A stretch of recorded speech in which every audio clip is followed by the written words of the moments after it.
both the Cars and Cheap Trick introduced the new wave sound to rock audiences. But who did it better? Which band had better musicianship?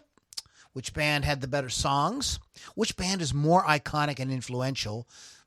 Which band do you like better? On this week's Loudini Rock and Roll Circus, it's the Cars versus Cheap Trick. We'll tell you all you need to know about these two amazing bands, plus a lot of crap you don't even want to know. Get ready to rock out with your talk out. It's the Loudini Rock and Roll Circus.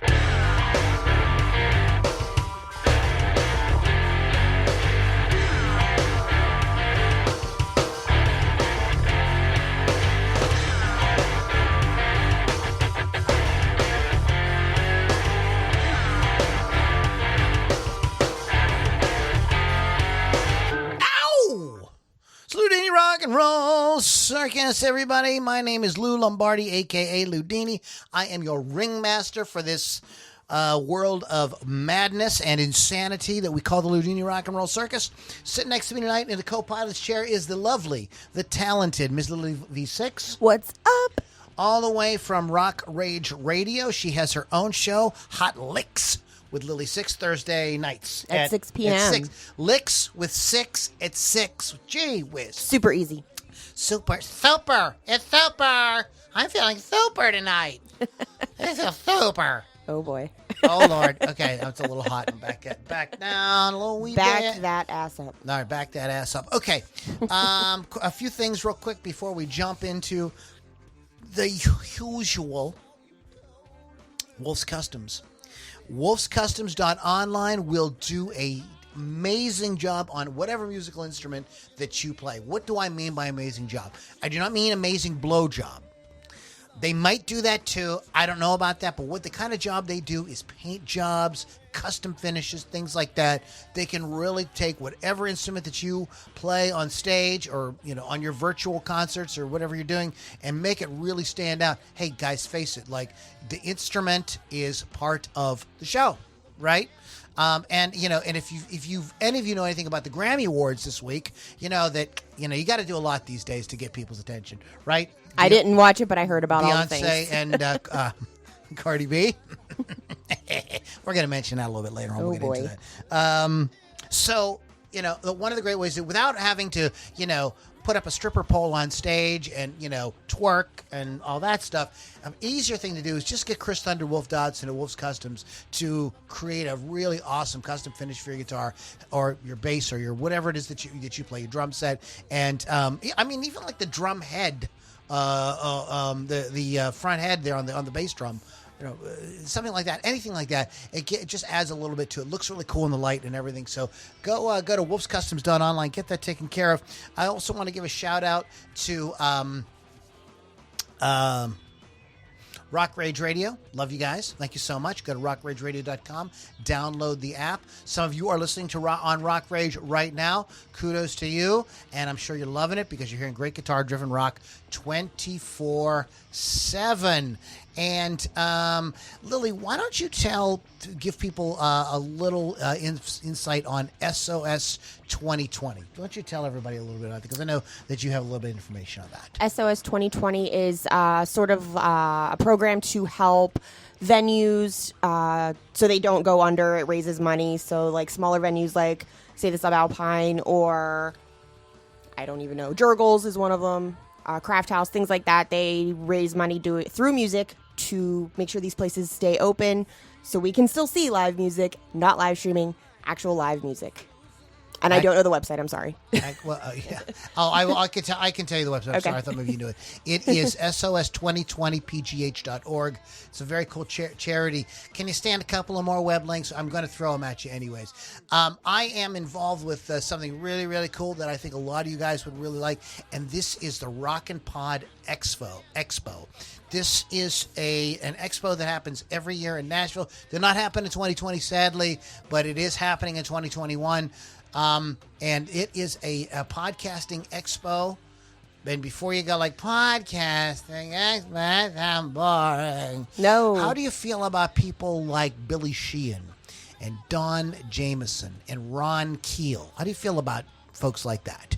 where you get to meet people like that and hang out with them, and they give presentations and they talk and they do interviews and all kind of cool stuff. Plus, there is a whole thing that happens in the city of Nashville that is associated with the Rocket Pod. There's different shows.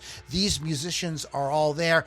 They very often form super groups and get up and play. They do. It's awesome to hear them do covers. Last time we went, we got to hear people like Michael Sweet. Yes. And different folks like that, just like with these all these different musicians up on stage, just kind of like playing like awesome versions of like the greatest classic rock songs ever and some of their own music. It was very, very cool. There will be a lot of people's heroes there. Yeah, there'll be a lot of heroes there. Plus, it's in Nashville. Nashville's a super, super fun town, and I believe that it is.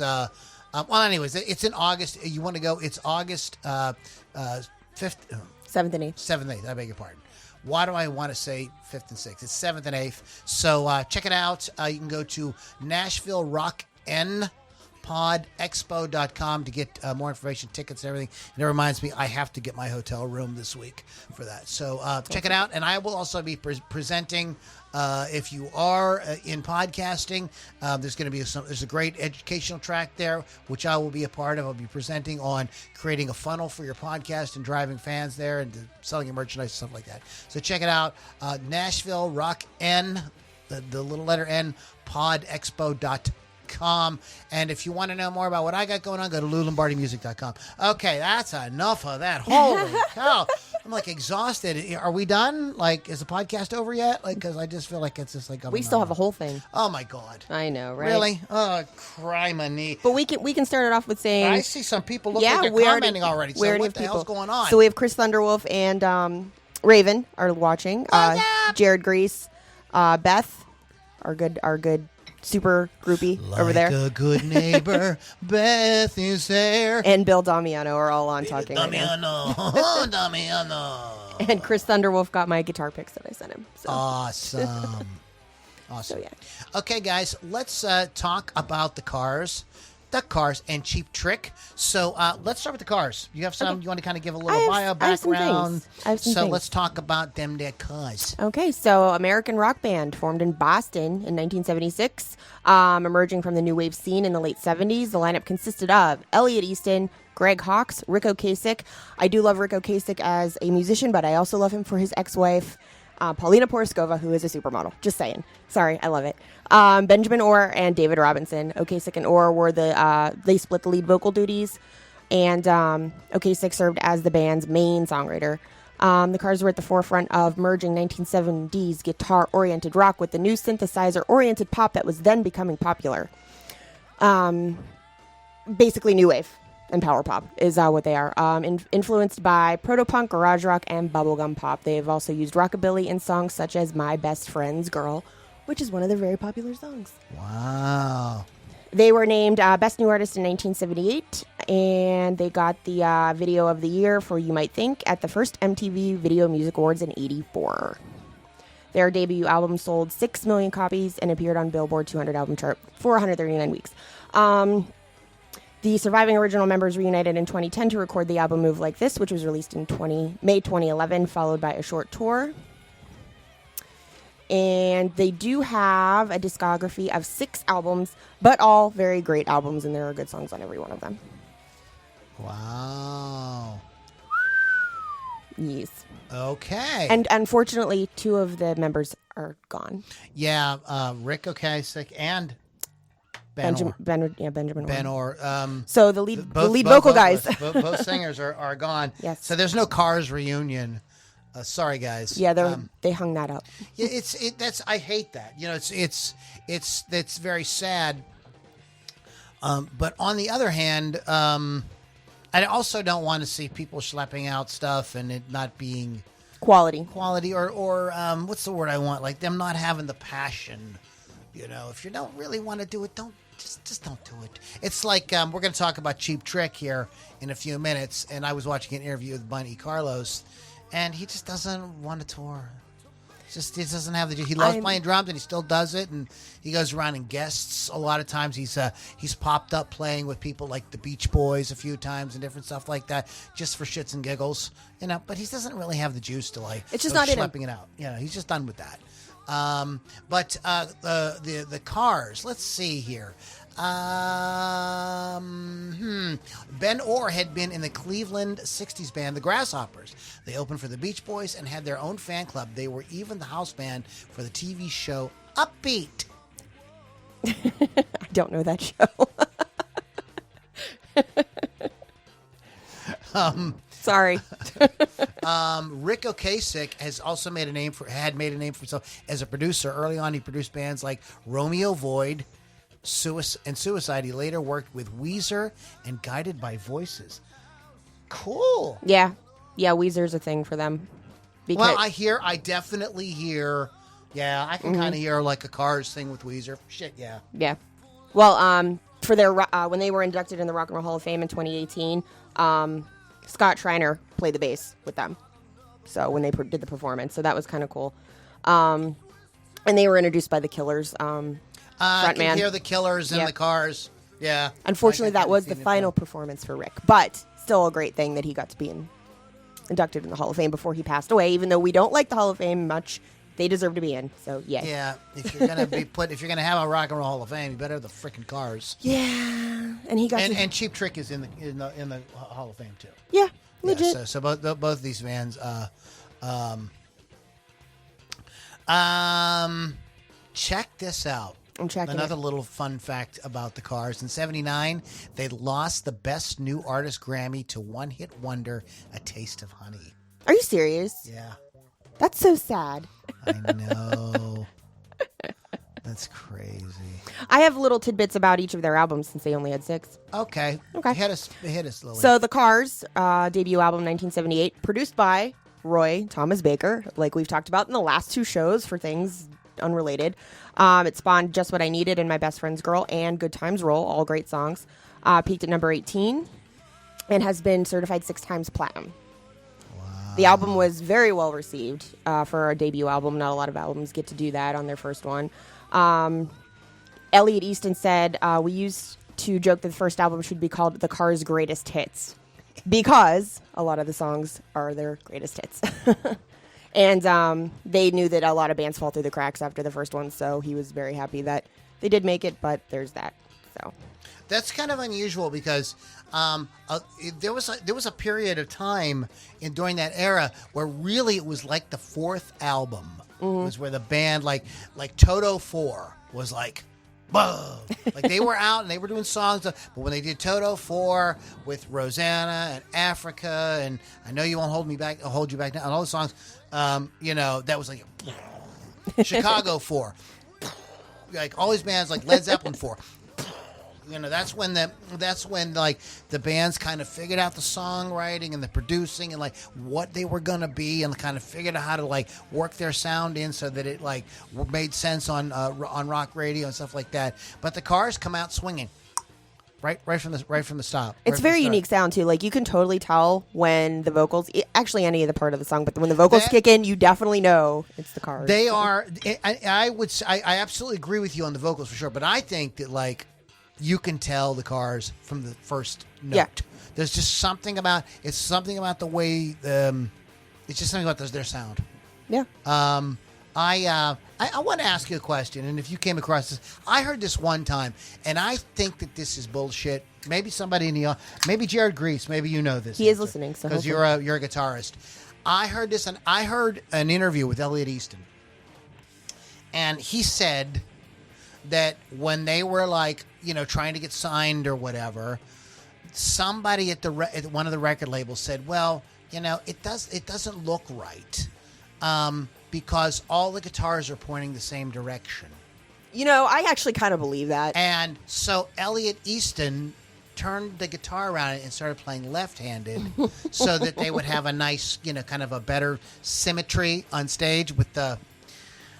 Can somebody confirm that? Like, when I heard him say, and he came out of his mouth, but I kind of thought that he was fucking with, the interviewer. Like, and the bands have been known to try to have fun at the press's expense. This is a thing that bands have been doing forever.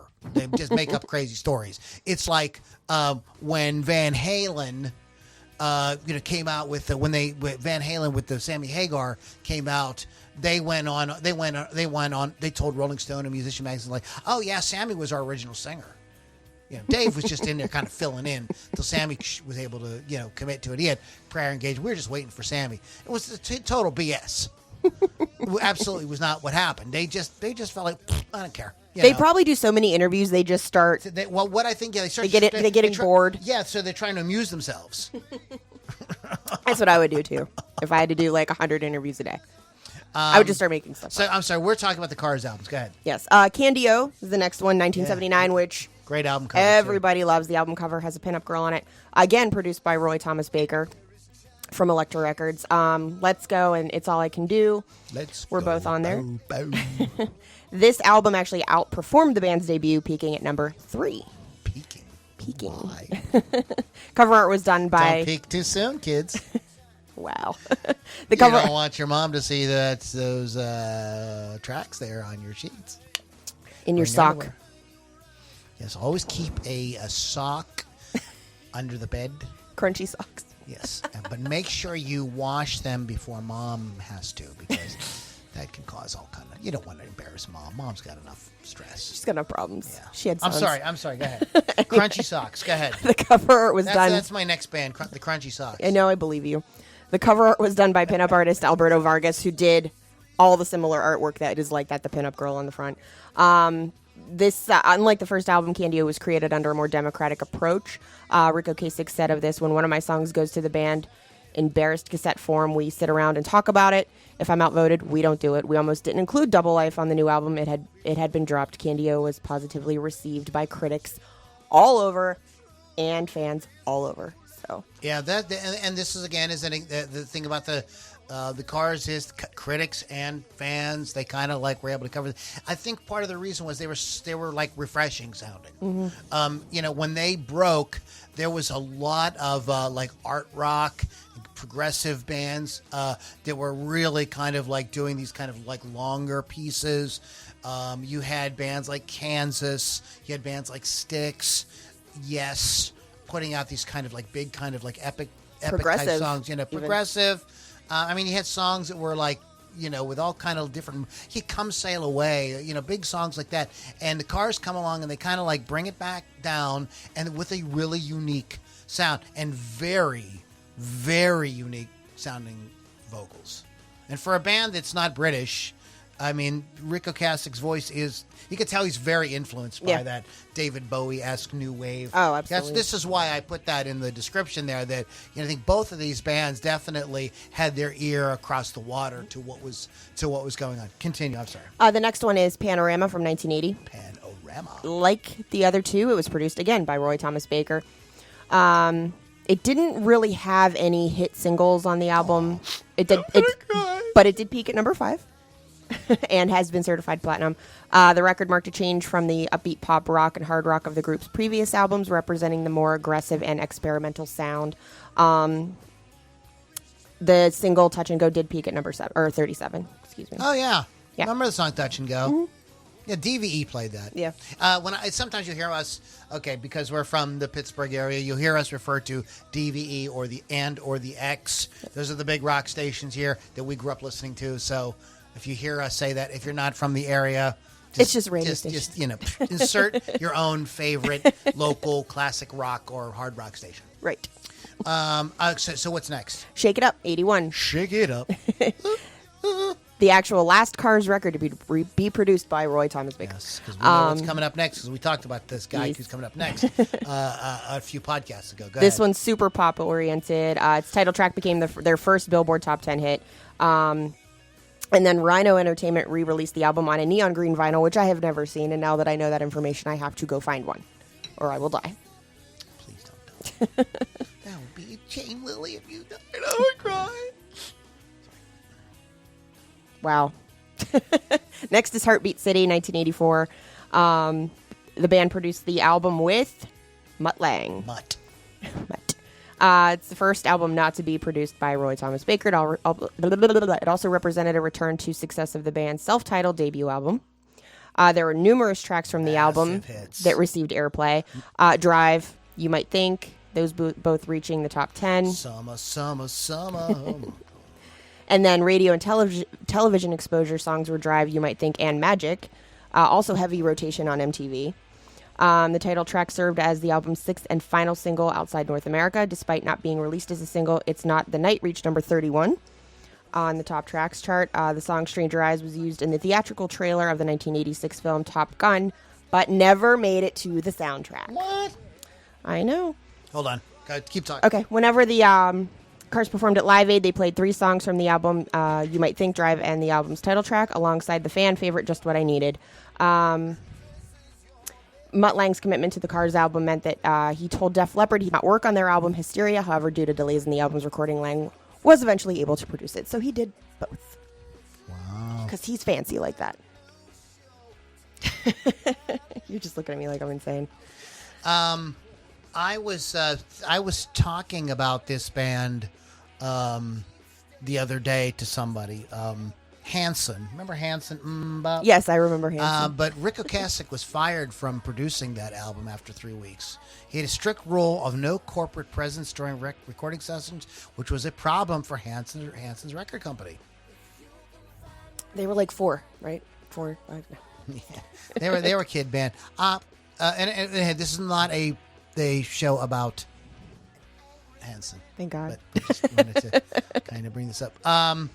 Also, I've mentioned, I think we did a show on underrated guitarists. I believe Elliot Easton was on that list as well. But Elliot Easton is a schooled musician, as in Berklee College of Music. Oh, so super good. Yeah, just a very, guitar nerd, just totally knows what the hell he's doing. And I think that really adds to, just kind of what he does with chord voicings. Solos, he's very versatile. I mean, if you listen to the solo on Best Friend's Girl, it's a rockabilly solo. It's really good, for a guy who's supposed to be a punk new wave guy. The Cars' first show was performed at an Air Force base in New Hampshire. New Hampshire, the Shire, with there were hobbits and wizards. It was great. On New Year's Eve, 1977. I was not born. Ocasek's father worked for NASA on top secret projects. Rick called one time when the government agents visited his house and questioned his mother about the dreams his father had at night. Woo! Strange. That's not weird at all. Strange. Something is afoot. Oh, my goodness. Before the death of Orr, Ocasek ruled out any possibility of a Cars reunion, saying that he would rather have hot diarrhea for 6 months than tour with the Cars for 6 months. Oh. So he'd rather have diarrhea than tour with the Cars. That's awful. I'd probably rather tour with the Cars. I'm just saying. That's just me, though. I'm not Rick. Did you mention this? Did you mention Milkwood? No. Ocasek and Orr recorded an album together before the Cars under the name Milkwood. Hawks played keyboards on it, so their keyboard player also played keyboards on that. And did you mention about Paulina and the video? I did not mention the video. Why don't you talk about that? You're Paulina. I actually don't know about Paulina in the video. I just know Paulina is awesome. Okay. I guess she's in the video. She met. I thought you told me this. Ocasek met Paulina on the set for their 84 video to Drive. They got married in 89 and had 2 boys. Ocasek has 4 other children from 2 previous marriages. So he was a busy man. She's a fantastic model. That's all I have to say about that. Wow. I think I'm feeling a little bit of lesbian love going on here. I might feel that way about Paulina. Borskova. Oh, Paulina Borskova. You dumb and a bitch, you. Anyway, they do have 2 more albums to talk about. Go ahead. Door to Door from 1987. Produced by Rick Ocasek, actually, with additional production by keyboardist Greg Hawkes. 3 singles were released from the album, though only You Are the Girl reached in the top 40. This was the Cars' lowest charting studio album to date, only peaking at number 26. Within a year of its release, the band broke up. Aww. It was also the last Cars record to feature Benjamin Orr before he died in 2000. So, sad. Yeah, it was, it's unfortunate. He had a great voice. I mean, he had fantastic. Again, unique. Really, just. I mean, a classic. I mean, him and Rick's voices are totally different, And it's very interesting that is this still a thing, like where big bands can have two or more different lead vocals. I mean, that was a big thing for like Fleetwood Mac. Yeah. Lindsey Buckingham. All three of them had hit songs. I kind of feel like it's not so much a thing. And the Cars is a good example of another band like that where different people sang different songs, and they had were able to get over with that. And I think that's one of the things that makes them very like a really unique, interesting band. Before we start talking about the Trick, one more time, check out Wolf's Customs. Go to wolfscustoms.online and talk to Chris under Wolf Dodson there about getting a custom paint job on your musical instrument. Rock Rage Radio, go to rockrageradio.com, download the app. And if you want more information about what we got going on here, because some new stuff is coming soon, you want to go to loulombardimusic.com, get on my mailing list. I send out fun emails, not like, spam stuff. Spam or just, buy my shit type emails. Just like we try to make it really fun. I even read the emails and Yeah, I'm on the show. And I'm I'll tell funny stories about stuff and everything. It's very cool. So check that out at loulombardimusic.com. And do we have any comments or anything from audience members before we move on to the Trick? We have Mark Andrew Galinka says Cheap Trick at Budokan is one of the greatest live albums ever made. Beth thanked you for the serenade you gave her earlier. Michael Gold said the Cars is his vote. Medicine Hat, I agree with the Cars being rock/new wave, but I've never considered Cheap Trick anything but rock.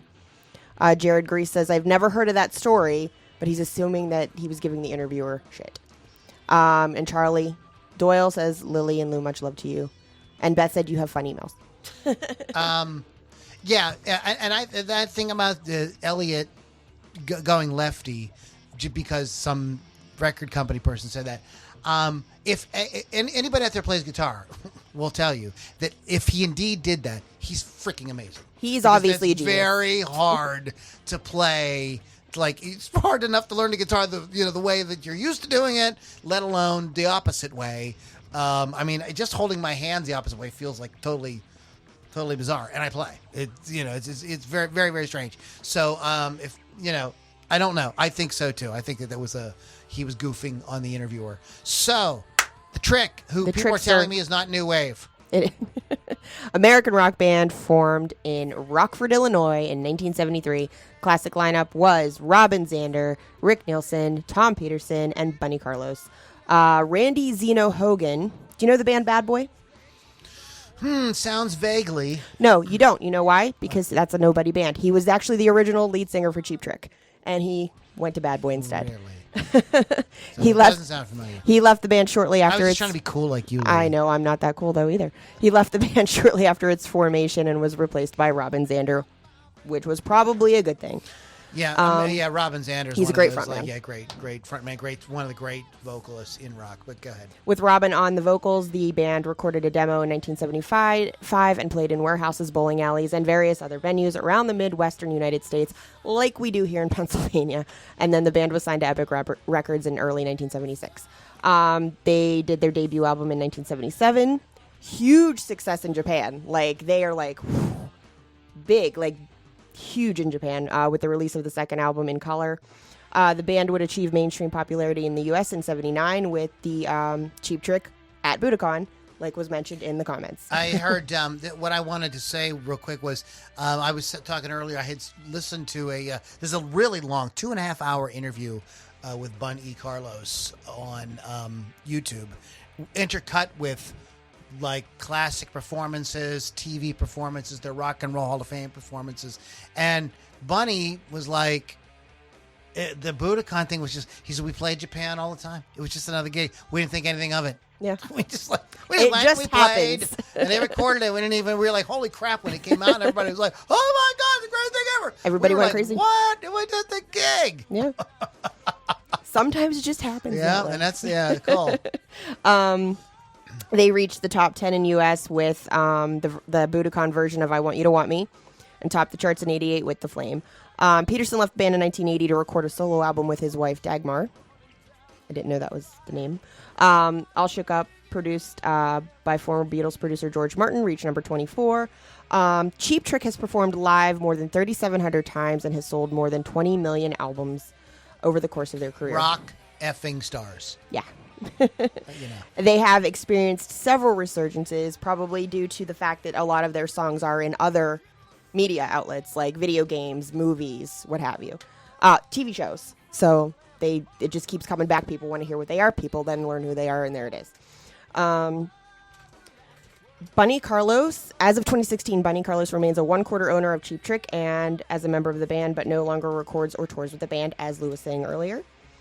And Dax Nielsen became the band's touring drummer in 2010 and had continued in that as of 2016.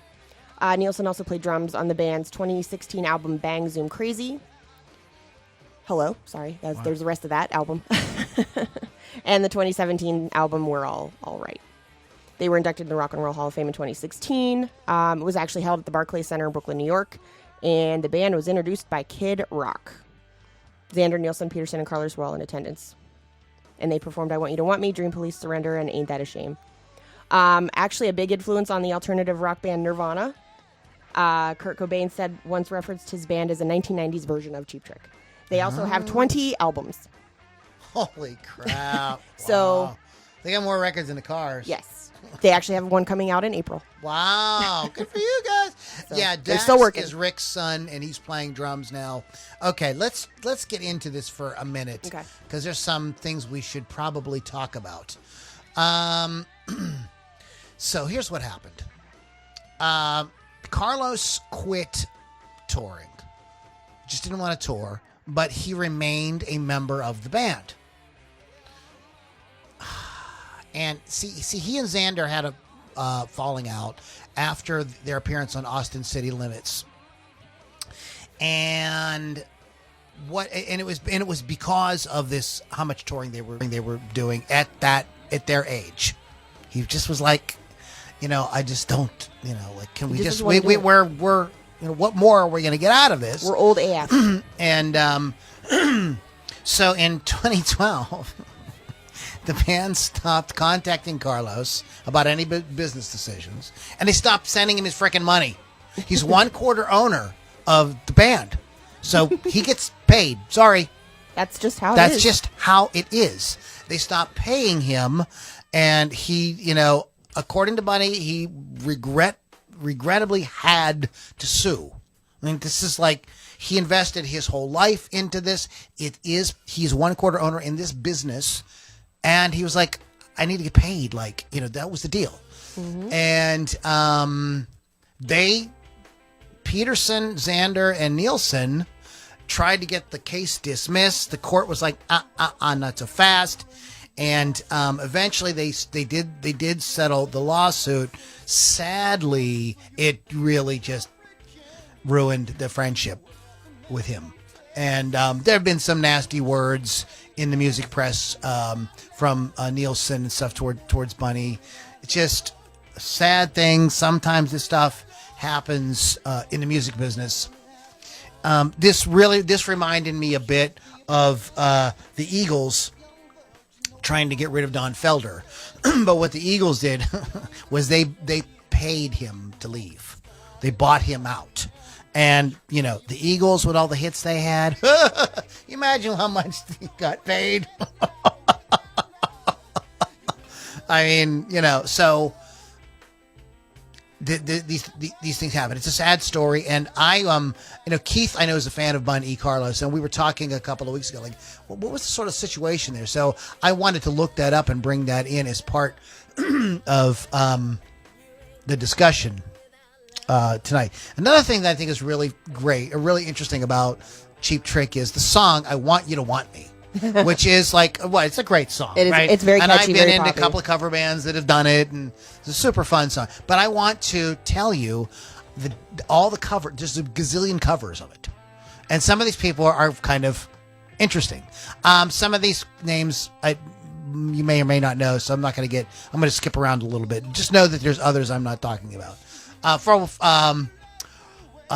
Tarantula was a rock band that did a version of it. Letters to Cleo. You guys remember Letters to Cleo? Yes, and it was in that movie 10 Things I Hate About You Okay, so Letters to Cleo does it. with their version. Janie Lane from Oh, I just got goosebumps when you said that.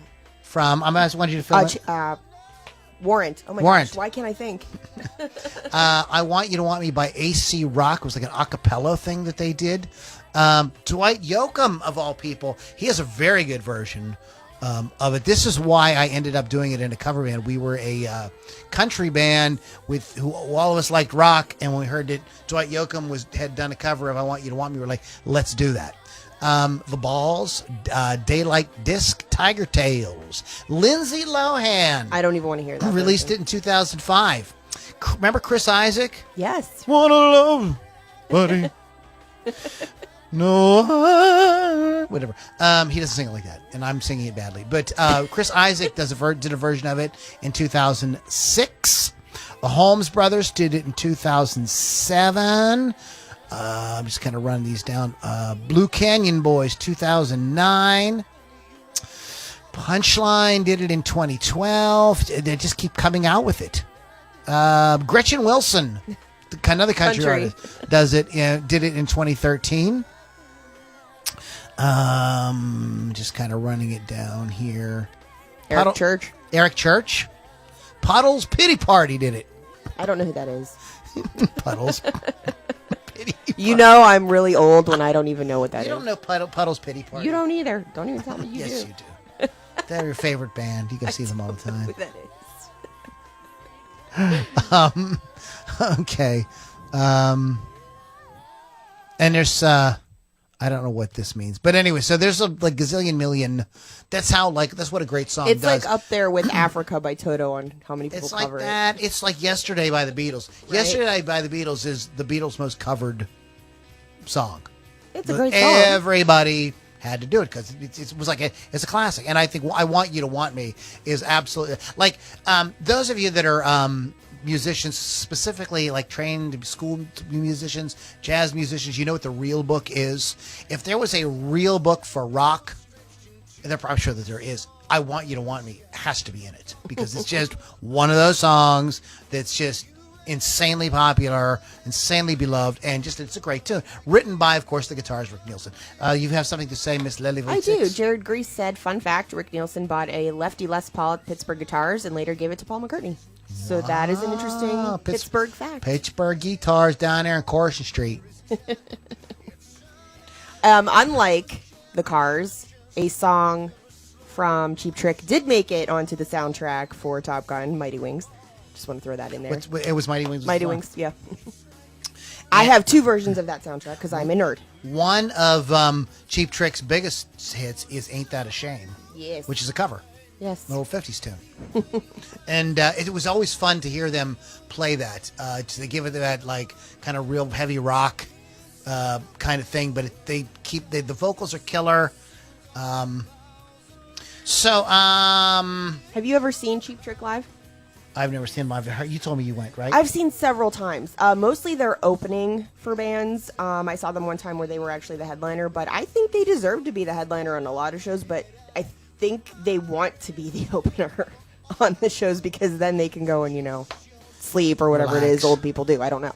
But I've seen them many times. They put on a great show. Rick is always dancing with whatever insane guitar that he has on stage because he's got the 40 neck or whatever the hell it is. Well, we're going to talk about that in a minute. Okay. But yeah, he had Hamer Guitars build him a guitar with 5 necks. Now, he's been asked about this, and there was a famous interview with him in Guitar Player magazine where, he saw, of course, Jimmy Page and Alex Lifeson playing the double neck, and somebody else showed up with 3 necks. He's like, okay. I'm just going to end this right now. Let's get the 5 necks. So he doesn't play it a lot, and it isn't exactly all that useful. It's a kind of a thing that kind of just It's a novelty. he says he gets more applause when he whips it out. I mean, I would do it. It's like the furry guitars in ZZ Top. Also, this is really cool thing about Cheap Trick too is they wrote the theme song to that '70s show. I did know that. Yes. It's called "Hanging Out," which has a little bit of a surrender kind of. Oh, all right. Yeah, they do. that. They do the little chant in there, Yeah. which is kind of cool. I didn't watch the '70s show often, but it's in the credits in the beginning, so I would watch that and be like, okay. That's how you watch. I don't like the '70s show. Sorry. Yeah, but and a notable addition was the "We're All Right" chant borrowed from "Surrender." Cheap Trick wrote and performed the theme song "Baby Mumbles" for Comedy Central's Colbert Report. It is largely the melody of "I Want You to Want Me Backwards." all right then. The thing with Cheap Trick is they're a great band, but for some reason, record labels did not want to keep them on very often. They were switching around like all the time. Like it's like who's doing what wrong, because it's like they are a great band, but like for one record they'll be on this record label, then they'll get dropped, and this record label picks them up. And then I think a lot of times when you bring in a band to your roster with a name like Cheap Trick that is so iconic and everything, I think record labels are automatically think, well, no matter what they do, they're going to make $1 million. And what they're not accounting for is the fact that musical styles change and things like that. And even if the band is great and they have great songs, if it doesn't fit with grunge or hip hop or whatever the flavor of the month is, it's just not. It's not gonna happen for you. Did you mention this? I did not. Go ahead. Okay. This is really interesting, and I'd heard this before and I'd forgotten about it until we started to do the research for this. But what you would not realize that Nielsen, Xander, and Carlos, what they have in common with John Lennon. And they all played on Lennon's and Yoko Ono's 1980 album Double Fantasy. They are not credited, and it is unsure whether the songs they played have been released. But they were on those sessions jamming with John frickin' Lennon. That's freaking cool. Absolutely and John cool. Lennon is one of Xander's idols. Yeah. So. Yeah, I mean, we've mentioned this offhand on the podcast, that era of bands like immediately following the 60s, those bands that kind of like early 70s, mid 70s, even early 80s, everybody at that point, even maybe mid 80s, everybody still was like, the Beatles. Like, we came up with the Beatles. I mean, I remember hearing so many interviews on Westwood One. Well, what got you guys into music? We saw the Beatles on Ed Sullivan. I mean, that was Kiss, Cheap Trick, everybody. That was the thing. I watched a documentary about the band Chicago. We fell in love with the Beatles. Everybody. I'm pretty sure everybody has them on their list of influences. Yeah, I mean, that was the whole thing. Now, then it changed later on as that became farther and farther in the past. You had less bands that were, really, influenced that much by the Beatles. That became like, oh, those are records my grandparents had, but at that time, and I think that it shows, Nielsen, as we talk about his guitars, he even released a book featuring some of the wackier models, some valued upwards of $100,000. He tours with more than 25 guitars, but really only uses 4 or 5. Yeah. You got to have those other 20, Just in case. Just in case. You just never know. I do love when he goes, like, he walks over to his little guitar stand there and he's, like, deciding which one to play. I'm like, what's he bringing out now? I'm, like, so excited to see this. They were opening act for the Kinks, Kiss, Boston, and Santana. Gene Simmons talks about bringing them on the road in his book, and how everybody in Kiss was like, wow. These guys Really? are freaking great. They knew that they were a great band. So Nielsen was also he wrote most of their early songs, and in many cases they were done from the perspective of various wacky and quirky characters that he created. The band adopted an unusual visual look to match this theme, with Nielsen sporting an outlandish outfit that looks something like a TGI Fridays waiter might wear on Halloween. I mean... And what originally when they all got together, I heard Bunny Carlos talking about this today. Originally when they all got together, they all had the same haircut. They all had real long hair. And Bunny said, I can't imagine him with long hair now. Bunny said that, hey, I started to recede. And then he says, Rick cut his hair real short. And then he said, I cut mine. So he says, it made it kind of like a juxtaposition or dichotomy between the two. You have the two really good looking guys with long hair, really like typical rock star looking guys. And you had the other two guys that looked kind of like weird, quirky, standout-ish. And it totally worked. When you see them, on any of their, video performances. By the way, they made several music videos in the 70s, which was unusual for an American act. MTV went on the air in 81, but they played a lot of Cheap Trick since they were desperate for American rock. Mm-hmm. So this got them in front of, the MTV crowd very, very early. But that unique look really adds to the visual presentation of what they do, I think. Yeah, well, they're Video Dream Police. They're all playing a character, which I really love, and they're all very, very different, with Robin with his old white thing going on, and, Rick in his little hat and everything, and then Bunny in the suit, and I never can remember the other guy's name, and that's unfortunate. Oh, my God. Tom Thank you. Peterson. I don't know why I can't remember that. Peterson. And he looks like the rock star. His name is Thomas Peterson. And, I love that spelling of Peterson, and I can never remember his name. Peterson. Peter's son. It's like Peter's with a son at the end. Is his father named Peter? Peter's son. Peter's son, Tom. Peter's son, Tom. Tom Thumb. I'm just a wee chap. I'm sorry. My apologies to all our fans in England. Because he's scaring me right now, speaking Cockney. Cockney. You fed cock. Did you know that Heaven Tonight was the first album ever recorded with a 12-string electric bass? This is something that Tom Peterson is known for. It's a kind of a signature thing that he does. He does play that 12-string electric bass. It's very unique sounding. I didn't know that till today. Yeah. What? Yeah. And you call yourself a rock fan. Okay, look, I'm a wow. chick. I'm a chick. I'm a chick. I like looking at the guys. You just set women back 15 years, thank you. I was born in the 80s.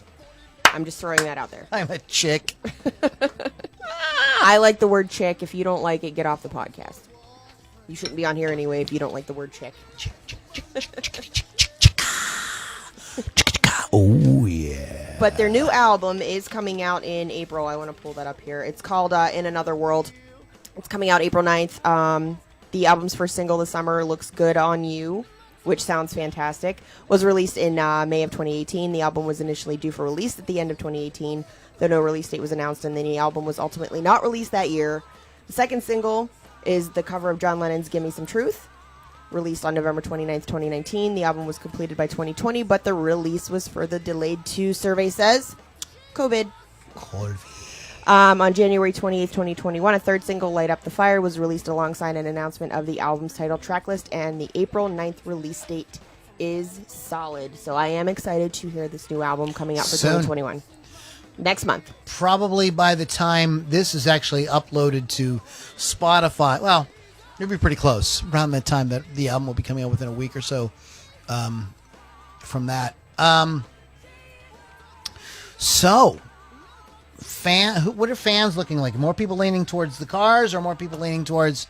and it's just what you like. Look, guys, I've had some people come up to me and say, well, you shouldn't. It's not a competition. And I know that. I'm the first one. I'm the first one to tell you that the music competition among bands is totally stupid. This is just a way to get discussion started. And what do you like? Right now, we are the cars are leading by the viewers of the podcast, which is interesting because Cheap Trick has more albums and has stayed together longer by far, and has more members still alive. Truth. That's kind of important, guys. But our people in our audience obviously really love the Cars. Great, both are great bands. Both bands have two of my favorite guitar players. It's very hard for me to kind of pick one over the other. But I probably will go is. I want to say this too, real quick. Speaking of Cheap Trick, there is, and you guys, if you're a Cheap Trick fan, those I know. Fran Crasher immediately responded when I posted it. Cheap Trick. There is an awesome live at Daryl's house with Cheap Trick. And if you have not seen it, you must see it because Daryl plays with them, and they talk about the 70s and hint at some of the crazy stuff that they did, and it's just so freaking awesome to hear those guys trading tunes and Daryl singing the Cheap Trick songs with them and stuff. It's really freaking amazing. So if you have not seen that, check it out. I am I just for nostalgia's sake. I was always a little bit more tight with the Cars.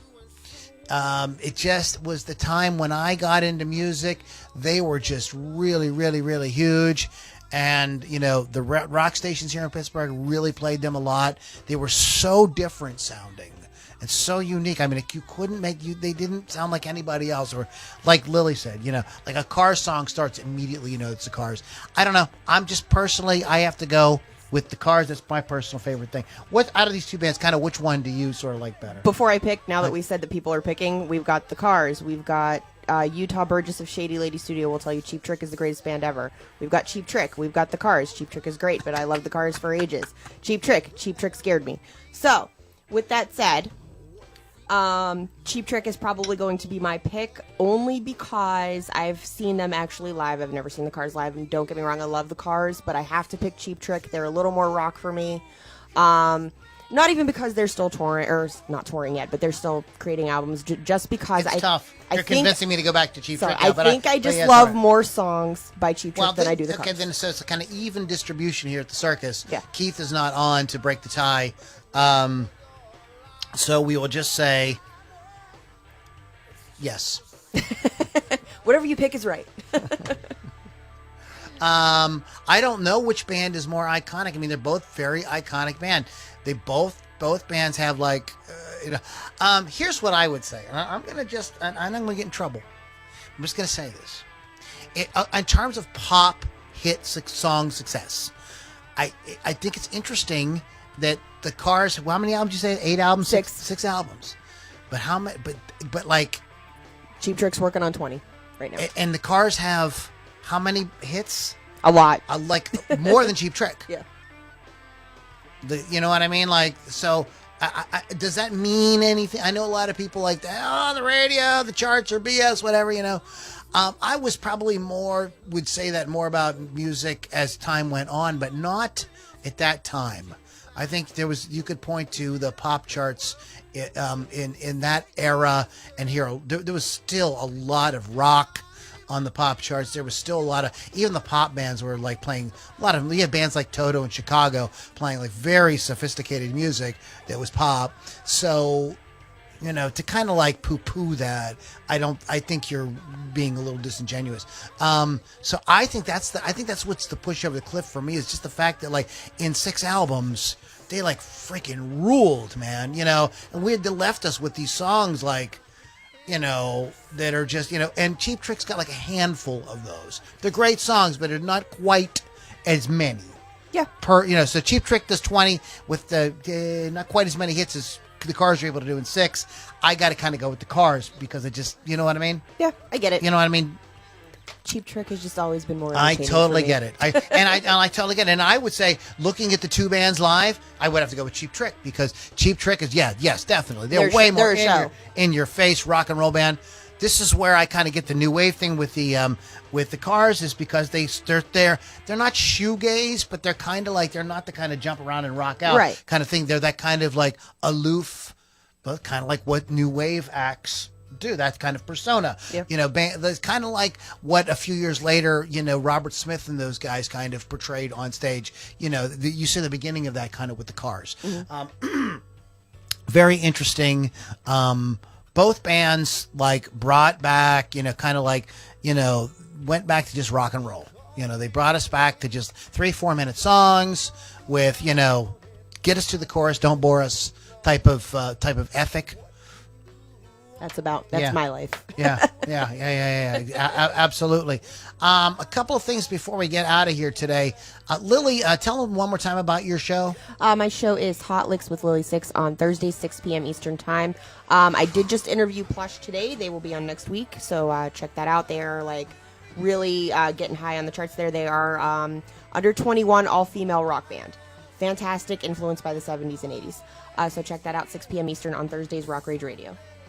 On this day, 1959, the Platters, the doo-wop group, the Platters, scored the only UK #1 hit with "Smoke Gets in Your Eyes." On this day in '64, the Beatles set a new record for advanced sales in the U.S. with 2,100,000 copies of their latest single, "Can't Buy Me Love." Advanced sales. That many people went in and said, "There's a new Beatles song coming out. I want to make sure that I'm on the list to get it." Wow. I mean, yeah. Let's see here. On this day in '65, the Rolling Stones were at #1 in the UK with "The Last Time." In '68, Otis Redding posthumously released the single "Sittin' on the Dock of the Bay." Speaking of Top Gun for the third time today, that was on the soundtrack. On this day in 1970, Motown singer Tammy Terrell died of a brain tumor. Brain tumor. 71, on this day, Simon and Garfunkel, winners at the year's Grammy Award, Record of the Year, Song Album of the Year for Bridge Over Troubled Waters. The Carpenters won Best New Act and Best Vocal Performance for Close to You. Interesting stuff. Let me see. Next day in 1977, speaking of 70s bands, Paper Lace were at #1 in the UK singles chart with the anti-war pop song "Billy, Don't Be a Hero." Wow. That takes me back. Oh, my God. Okay, and tragedy. This day in 91, 7 members of country singer Reba McEntire's band and her road manager were among 10 people killed when their private jet crashed in California just north of the Mexican border. Oh, my goodness. During a Metallica gig on this day in 92, at Orlando Arena, fans dangled an Usher by his ankles from the balcony as trouble broke out at the concert. The band were charged $38,000 for repairs and cleaning after the audience trashed the building. Look, I'm sorry, man. It's rock and roll. It's just, I'm sorry. I mean, I don't know.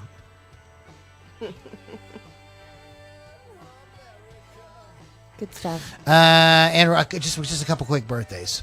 Real quick. Do you remember the song Mr. Bojangles? Yeah, of course I do. Jerry Jeff Walker was born this day in 1942. So happy birthday to Jerry Jeff, who is also a songwriter for a gazillion million other people.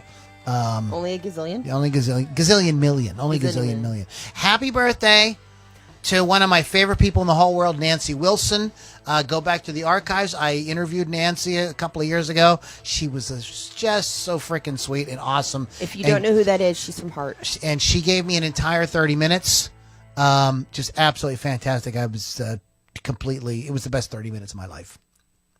I'm a little afraid. So that's pretty much it, guys, for the Loudini Rock and Roll Circus this week. Thank you guys so much for hanging out with us and partying and everything. We have tons of great shows coming up, so make sure you keep tuning in. We do these things live on Tuesday nights. So I apologize. The Hawk was not here. That was Lily's fault. It was my fault. I will take the blame. Yes, and actually, because I changed the schedule on them very last minute. Like very last minute. Very last minute. So I apologize. My apologies to the Hawk as well. He's my brother, and I miss him, and we love having him on the show. Fun show tonight. So, let us know, what you like, and if there's any topics you want us to cover, let me know. One of the things I was thinking about, and this might start a giant argument amongst the three of us, and I don't even know, Lily may say I won't even be on this show if we do this, but I thought maybe a countdown to the top 10, top 15 best post-grunge bands. musicians. I don't hate it. I'll do it. Okay, so that might be that might be a future topic. I know that we were kicking around because every second Tuesday of every month we do albums.